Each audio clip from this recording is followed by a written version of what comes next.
بسم اللہ الرحمن الرحیم۔ السلام علیکم ورحمۃ اللہ وبرکاتہ۔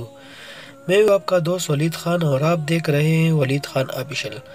اگر ہمارے چینل پر آپ نئے ہو تو ہمارے چینل کو سبسکرائب کر دیں اور ساتھ میں موجود بیل آئیکن دبائیں تاکہ ہمارے تمام نئے آنے والی ویڈیوز آپ کو بر وقت ملے۔ حضرت عمر رضی اللہ تعالیٰ عنہ کے اعمال و اخلاق کی طرف توجہ۔ اس وقت تک خلیفہ صرف حاکم و بادشاہ ہوتا تھا۔ اس کو لوگوں کے اعمال و اخلاق کی طرف توجہ کرنے کی نہ فرصت تھی نہ اہلیت، نہ اس کا ہی منصب سمجھا جاتا تھا کہ وہ لوگوں کو دینی مشورے دے، ان کے اخلاق و رجحانات کی نگرانی کرے اور وعظ و نصیحت کا منصب اختیار کرے۔ یہ کام علماء و محدثین کا سمجھا جاتا تھا۔ عمر بن عبدالعزیز رضی اللہ تعالیٰ عنہ نے اس کی دعائی کو مٹایا اور اپنے کو حقیقی معنی میں خلیفہ ثابت کیا۔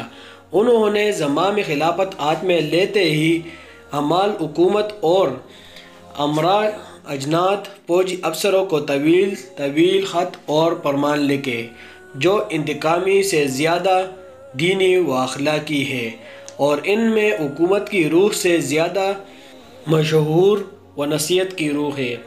ایک خط میں انہوں نے سابق اسلامی زندگی، عہد نبوت و خلافت کی اور اس وقت کی معاشرے کا نقشہ کھینچا ہے اور اسلامی نظام مالیات اور طرز حکومت کی تشریح کی ہے۔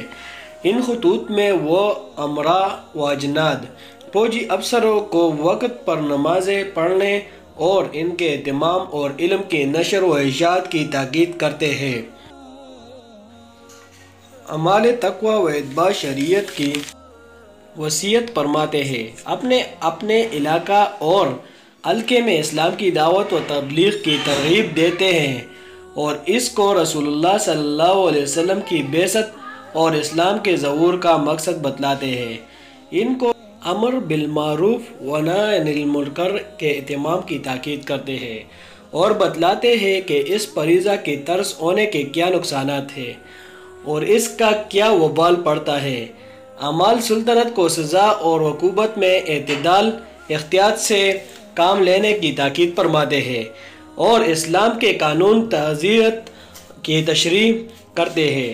پھر سلطنت کی عمومی شہری خرابیوں اور بد اخلاقی کی طرف توجہ کرتے ہیں، توجہ گیری اور جنازہ میں عورتوں کے ساتھ جانے کو بند کرتے ہیں، پردہ کی تاکید کرتے ہیں، قبائلی حزبیت کی مذمت اور اس کی ممانعت کرتے ہیں۔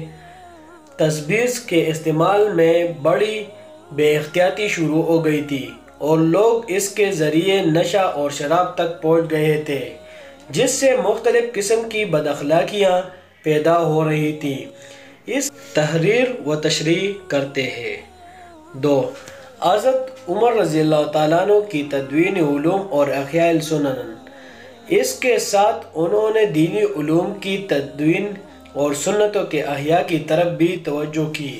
ابو بکر بن حزم جو ایک بڑے عالم تھے، ان کو حدیث کی طرف توجہ دلائی اور لکھا۔